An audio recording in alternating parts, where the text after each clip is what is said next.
हर पल आपके साथ। नमस्कार, हर्पल न्यूज देख रहे हैं आप। मैं हूं आपके साथ नुपुर सक्सेना। स्वागत है आप सभी का उत्तर प्रदेश उत्तराखंड के खास बुलेटिन में। खबरों का रुख करेंगे, लेकिन इससे पहले नजर इस वक्त की हेडलाइंस पर। मेरठ में एक बार फिर हो सकती है पीएम मोदी की बड़ी रैली। बीजेपी कर रही बड़ी रैली करवाने की तैयारी। 23 जनवरी तक लगी है सभी रैलियों पर रोक। कांग्रेस का हाथ थामेंगे हरक सिंह रावत। हरीश रावत के विरोध के बावजूद पार्टी आलाकमान ने दी हरी झंडी। हरक सिंह के साथ बहू भी ले सकती है पार्टी की सदस्यता।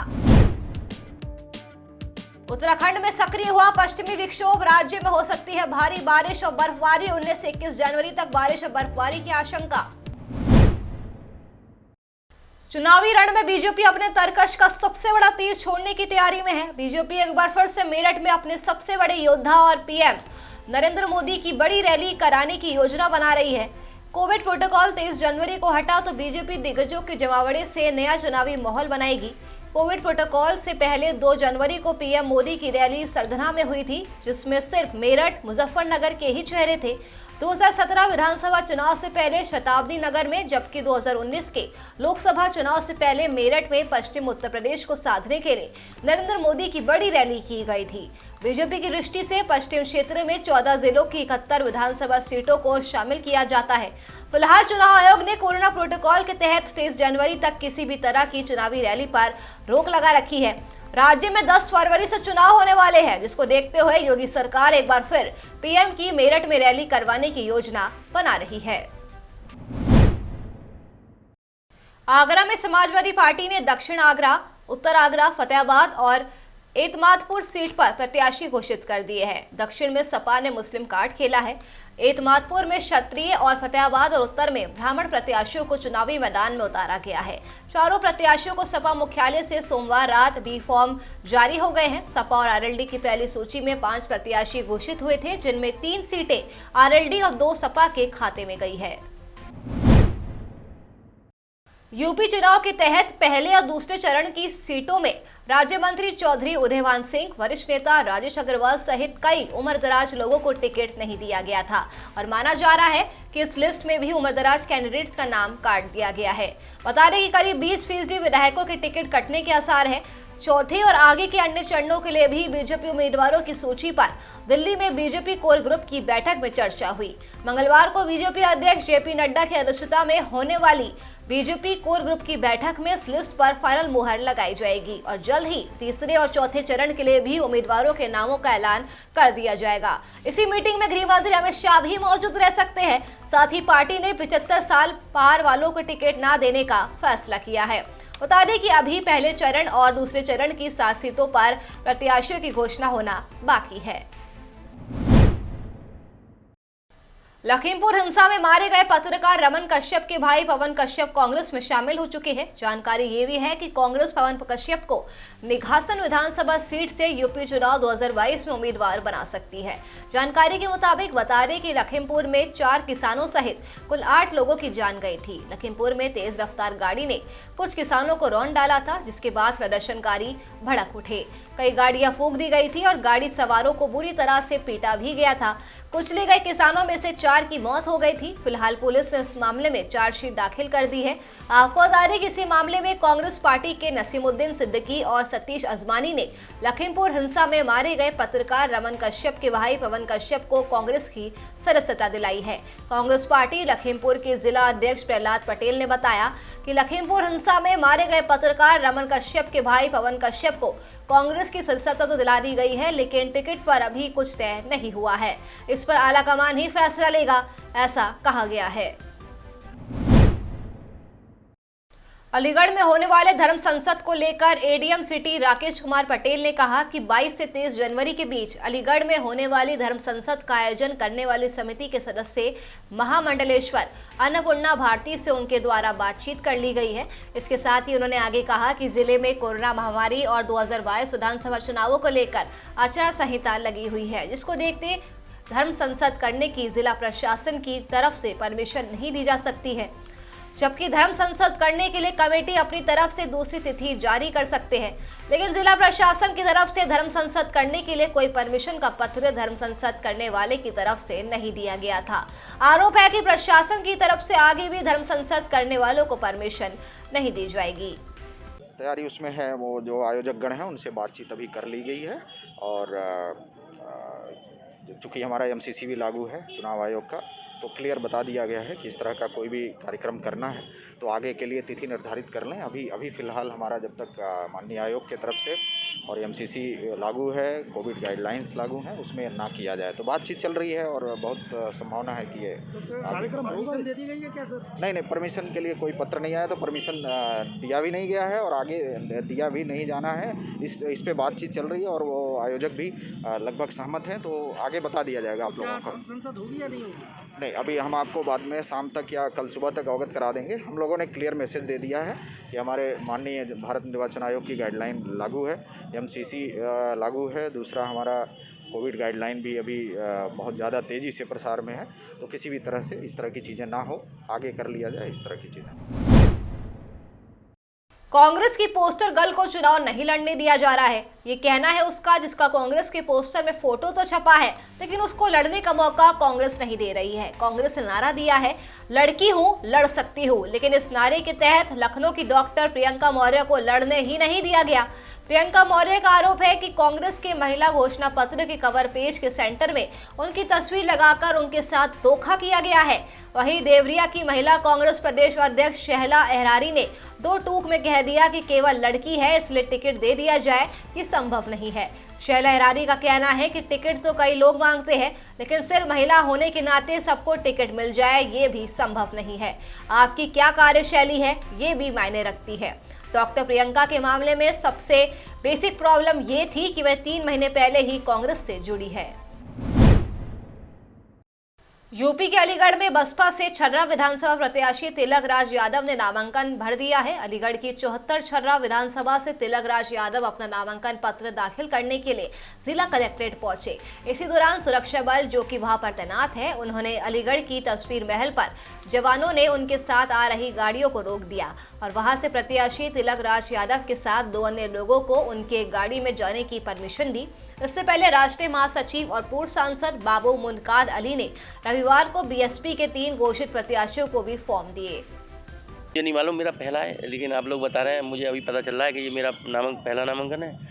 मैं आप सबसे और छर्रा विधानसभा की जनता से चाहूँगा कि वो मुझे आशीर्वाद देकर मेरा हौसला अफजाई करें और मुझे चुनाव जिताएं। मैं उनके कंधे से कंधा मिलाकर हर सुख दुख में शामिल रहूँगा।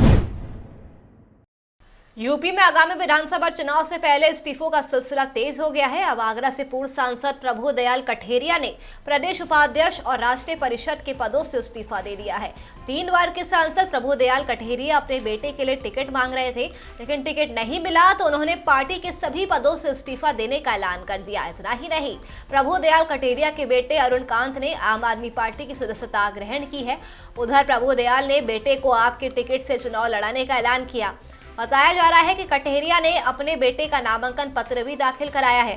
हालांकि प्रभु दयाल ने कहा कि वो पार्टी के सदस्य बने रहेंगे। गोरखपुर में 5 सालों तक सांसद रहे सीएम योगी आदित्यनाथ ने उत्तर प्रदेश के सूबे पर काबिज होकर मुख्यमंत्री के दायित्व को भी बखूबी निभाया और अब जब उन्हें बीजेपी ने सदर से टिकट देकर प्रत्याशी घोषित किया है, तो ऐसे में सदर विधायक डॉक्टर राधा मोहन अग्रवाल का घर से निकलना और कोई बयान ना देना, इनकी इस चुप्पी से आम जनता उन्हें नाराज मानते हुए उनसे अपील करती हुई नजर आई। शिष्य तुम चुप्पी तोड़ो, गुरु के लिए घर से निकलो, अब तुम्हारी बारी है, गुरु के लिए कदम बढ़ाओ। कुछ इस तरह के शब्दों के जरिए आम जनता सदर विधायक डॉक्टर राधा मोहन दास अग्रवाल से अपील कर रही है। सीएम योगी आदित्यनाथ को टिकट मिलने के बाद जिस तरीके से राधा मोहन अग्रवाल घर में कैद होकर चुप्पी साधे हुए हैं, इसी को लेकर जनता सोशल मीडिया पर उनसे अपील करती हुई दिखाई दे रही है।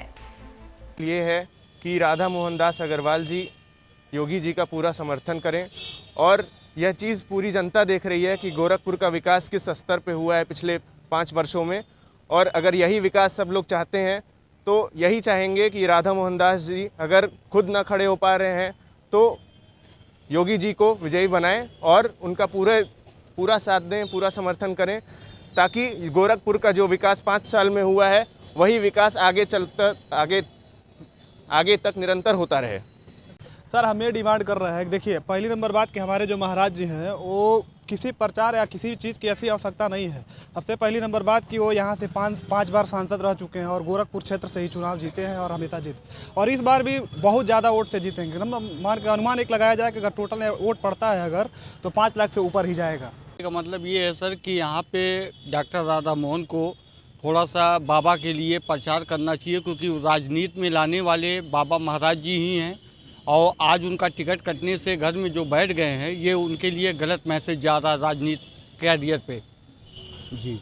ये हमारे हिसाब से गलत है और उनको थोड़ा सा प्रचार वचार घूम के साथ में शिष्य उस्ताद के लिए करना चाहिए उनको।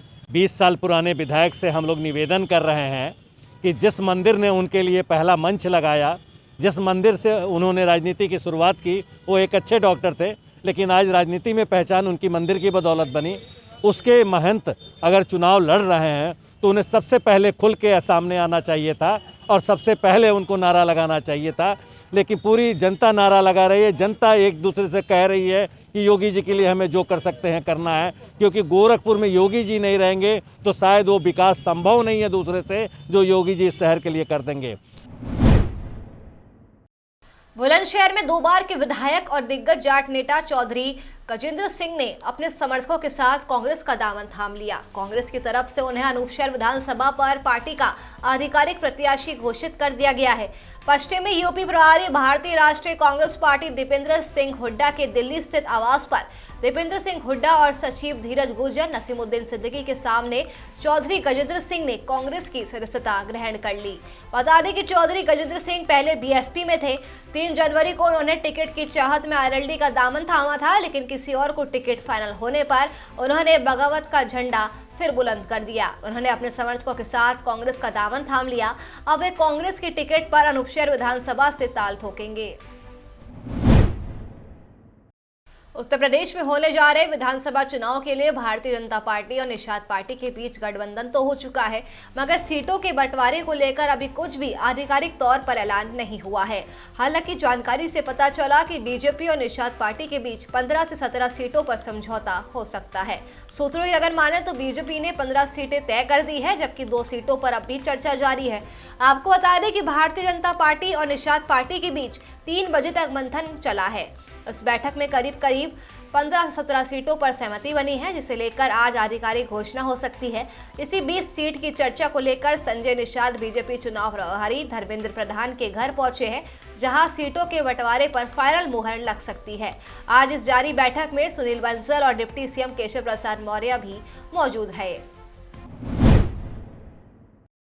अयोध्या में आदर्श आचार संहिता के तहत कानून व्यवस्था सुचारू रूप से ठीक रहे, इसके लिए एसएसपी शैलेश पांडे संवेदनशील मोहल्लों में पुलिस बल के साथ सड़कों पर उतरे। एसएसपी शैलेश पांडे ने संवेदनशील मोहल्लों में रूट मार्च करके लोगों के अंदर निष्पक्ष चुनाव कराए जाने को लेकर मैसेज दिया। शैलेश पांडे ने इस दौरान राह चलते लोगों को और व्यावसायिक प्रतिष्ठानों में रुककर कोरोना नियमों के पालन के तहत मास्क लगाने के लिए भी प्रेरणा दी। देखिए, हम सभी अवगत हैं कि आगामी चुनाव को दृष्टिगत रखते हुए आदर्श आचार संहिता इन फोर्स है। उसी को दृष्टिगत रखते हुए सीएपीएफ की जो कंपनी हमें मिली है, इसके साथ हम लोग एरिया डोमिनेशन कर रहे हैं।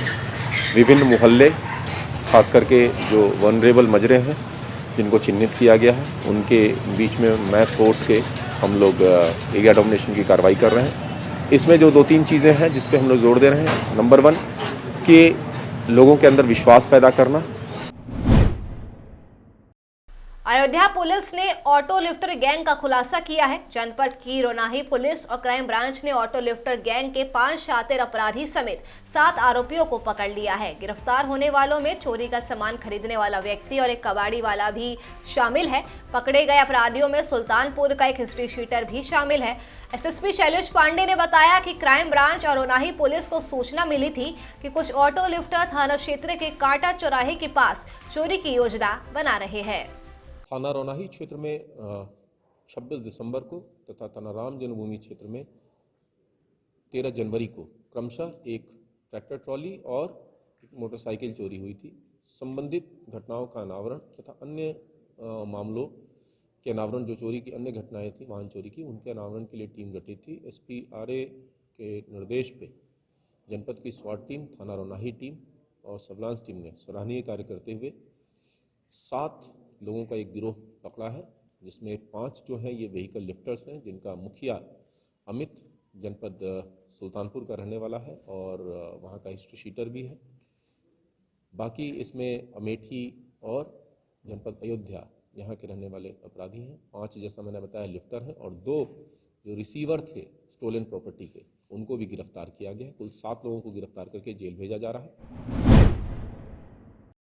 उत्तर प्रदेश में कोरोना के मामले लगातार बढ़ते ही जा रहे हैं। यूपी में एक्टिव केस की अगर बात करें तो 1 लाख के पार हो गए हैं। कुछ जिलों में कोरोना के रिकॉर्ड तोड़ मामले सामने आ रहे हैं, लेकिन कुछ ऐसे भी जिले हैं जहां पिछले 24 घंटे में नए संक्रमितों की संख्या 10 से भी कम थी। प्रदेश के 5 ऐसे जिले हैं जहां से ज्यादातर केस सामने आ रहे हैं। प्रदेश में कोरोना के मामले बढ़ने की वजह कुछ ऐसे जिले हैं जहां कोरोना के मामले बहुत तेजी के साथ बढ़ रहे हैं। ऐसे 5 जिलों में कई दिनों से रिकॉर्ड तोड़ नए मामले सामने आ रहे हैं, जिसमें सबसे पहले है राजधानी लखनऊ, जहां पर 2716 नए मामले सामने आए हैं। लखनऊ में कई दिनों से कोरोना के मामले तेजी के साथ बढ़े हैं। जिले में 1420 लोग स्वस्थ भी हुए हैं और सक्रिय मामले फिलहाल 17,658 बताए जा रहे हैं। उत्तर प्रदेश के गोरखपुर जिले में कोरोना संक्रमण की रफ्तार कम होती नहीं दिखाई दे रही है। सोमवार को 24 घंटे में 250 संक्रमित मिले, साथ ही 185 लोगों ने कोरोना को मात दे दी। 3 दिन पहले संक्रमितों की संख्या 458 तक पहुंच गई थी। जिले में 2753 एक्टिव केस है, उनका इलाज चल रहा है। संक्रमितों में बीआरडी मेडिकल कॉलेज के एक डॉक्टर, 17 MBBS छात्र व रेजिडेंट डॉक्टर शामिल है। कमिश्नर और डीआईजी आवास के 6 कर्मचारियों सहित लगभग 1 दर्जन पुलिस कर्मियों की रिपोर्ट पॉजिटिव आई है। जेल में 2 पीएसी कैंप में 15 जवानों में संक्रमण की पुष्टि हुई है। एम्स में 6 MBBS छात्र और रेलवे स्टेशन पर 6 यात्री पॉजिटिव पाए गए हैं। उत्तर प्रदेश के लगभग सभी जिले इन दिनों कड़ाके की ठंड झेल रहे हैं। इसी बीच कानपुर में सर्दी और शीतलहर ने 20 सालों का रिकॉर्ड तोड़ दिया है। यहाँ उत्तर पश्चिम की ओर से आ रही बर्फीली हवाओं ने परेशानियों को बढ़ा दिया है। रविवार के मुकाबले या सोमवार का अधिकतम तापमान 4 डिग्री सेल्सियस से भी ज्यादा लुढ़क गया। इस कड़ाके की सर्दी के कारण हार्ट अटैक और ब्रेन स्ट्रोक से मरीजों की संख्या में भी इजाफा आया है। इस कारण यहाँ 6 लोगों की मौत भी हो चुकी है। GSVM मेडिकल कॉलेज के हैलेट अस्पताल के इमरजेंसी मेडिसिन यूनिट में सोमवार शाम तक ब्रेन स्ट्रोक के 11 मरीज भर्ती किए गए। उत्तराखंड के पूर्व मंत्री हरक सिंह रावत को कांग्रेस में शामिल करने के संदर्भ में कांग्रेस आलाकमान ने हरी झंडी दे दी है। माना जा रहा है कि हरक सिंह रावत आज दोबारा कांग्रेस पार्टी का हाथ थाम सकते हैं। जानकारी के अनुसार हरक सिंह रावत के साथ उनकी बहू अनुकृति भी पार्टी की सदस्यता लेगी। दिल्ली में कांग्रेस पार्टी के बड़े नेताओं की मौजूदगी में कांग्रेस ज्वाइन करेंगे। इसकी जानकारी खुद हरक सिंह ने मीडिया को दी है। हालांकि पार्टी आलाकमान के फैसले के मुताबिक हरक को पूर्व सीएम हरीश रावत के विरोध के मद्देनजर एक परिवार एक टिकट का फॉर्मूला मानना होगा। अब हरक सिंह रावत खुद लड़े या बहू को लड़वाए, ये उन्हें फैसला करना है। हरक सिंह को कांग्रेस में शामिल करने को लेकर विधायक दल के नेता प्रीतम सिंह और प्रदेश अध्यक्ष गणेश गोदियाल ने प्रस्ताव का समर्थन किया है। नैनीताल स्थित आर्यभट्ट शोध एवं प्रेक्षण विज्ञान संस्थान के वरिष्ठ वैज्ञानिक शशि भूषण पांडे के अनुसार यह एस्टेरॉयड के मुकाबले बहुत बड़ा है। आमतौर पर एस्टेरॉयड का आकार फुट में होता है, जबकि इसका आकार 1 किलोमीटर का है। विश्व भर के खगोल विज्ञानी आज बहुत सतर्क रहने वाले हैं। माना जा रहा है कि एस्टेरॉयड बहुत अधिक रफ्तार से पृथ्वी की देहरी तक आने वाला है। भारतीय समय के अनुसार मंगलवार की रात करीब 3:21 कुतुब मीनार से 11 गुना बड़ा 1 किलोमीटर लंबा एस्टेरॉयड करीब 20 किलोमीटर प्रति सेकंड की रफ्तार से पृथ्वी से 19 लाख किलोमीटर की दूरी से गुजरेगा। इस एस्टेरॉयड का नाम PC-1 बताया जा रहा है। अंतरिक्ष के हिसाब से दूरी बहुत ही कम है और आमतौर पर एस्टेरॉयड इससे कई गुना ज्यादा दूरी से ही गुजरते हैं। अमेरिकी अंतरिक्ष एजेंसी नासा ने इसे विशाल आकार और गति को देखते हुए इसे संभावित खतरनाक एस्टेरॉयड की श्रेणी में रखा है। दूर दराज इलाकों में कोरोना संक्रमित मरीजों के साथ ही सरकारी अस्पतालों के डॉक्टरों पैरामेड के लिए राहत भरी खबर सामने आई है। आपको बता दें कि दूर दराज इलाकों में कोरोना संक्रमित मरीजों के इलाजों में अस्पतालों में बेड की दिक्कत ना हो, इसके लिए स्वास्थ्य विभाग तमिलनाडु से गैर सरकारी संगठनों की मदद से अत्याधुनिक फैब्रिकेटेड वार्ड मंगा रहा है। पहले चरण में एक फैब्रिकेटेड वार्ड साहिया स्थित स्वास्थ्य केंद्र में लगाया गया है। साथ ही जिला अस्पताल, कोरोनेशन, गांधी शताब्दी व ऋषिकेश मसूरी के उप जिला अस्पतालों और सामुदायिक स्वास्थ्य केंद्रों में बेड की पर्याप्त व्यवस्था है। इसके साथ ही फैब्रिकेटेड वार्ड पूरी तरह से अत्याधुनिक चिकित्सीय सुविधाओं से लैस है। एक वार्ड में 8 बेड की व्यवस्था है। फैब्रिकेटेड वार्ड को बिजली के कनेक्शन से जोड़कर तत्काल शुरू कर दिया जाएगा। बता दें कि पहले चरण में साहिया स्थित सामुदायिक स्वास्थ्य केंद्र में वार्ड स्थापित किया गया है। गैर सरकारी संगठनों की ओर से जैसे ही और वार्ड मुहैया कराए जाएंगे, उन्हें जरूरत के मुताबिक अस्पतालों में स्थापित किया जाएगा। जिला अस्पताल गोपेश्वर की ओपीडी में पर्ची काटने वाले स्वास्थ्य कर्मी की कोरोना रिपोर्ट पॉजिटिव निकलने पर स्वास्थ्य जांच के लिए पहुंचे लोगों में हड़कंप मच गया। स्वास्थ्य कर्मी सुबह से करीब 200 लोगों की पर्चियां काट चुका था। रिपोर्ट पॉजिटिव मिलने के बाद अस्पताल प्रशासन की ओर से ओपीडी को खाली करवाया गया।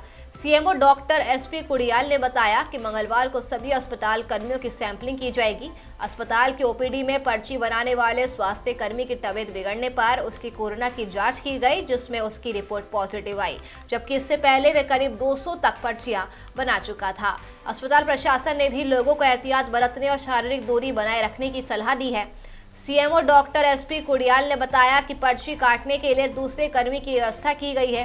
क्षेत्र में कोरोना के मामले तेजी से बढ़ने लग गए हैं। एसडीएम श्रीनगर और एचएनबी गढ़वाल विश्वविद्यालय के एक शिक्षक सहित 30 लोगों की रिपोर्ट पॉजिटिव आई है।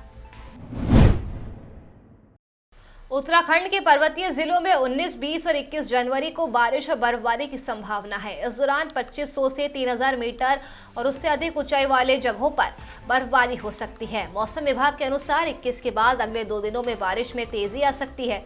मंगलवार की शाम से राज्य में पश्चिमी विक्षोभ के सक्रिय होने के चलते एक बार फिर मौसम बदलता दिख रहा है। मौसम विभाग के ताज़ा पूर्वानुमान के मुताबिक मंगलवार को प्रदेश में मौसम शुष्क रहेगा। मैदानी क्षेत्रों के कुछ भागों में विशेषकर हरिद्वार और उधमसिंह नगर जिले में उथला से मध्यम कोहरा छाए रहने की संभावना है। 19 जनवरी से उत्तरकाशी, रुद्रप्रयाग, चमोली, पिथौरागढ़ जिलों में कहीं-कहीं बहुत हल्की बारिश और बर्फबारी हो सकती है। चलिए फिलहाल के लिए इस बुलेटिन में मेरे साथ बस इतना ही। देश और दुनिया की तमाम खबरों के लिए आप देखते रहिए हर्पल न्यूज। नमस्कार।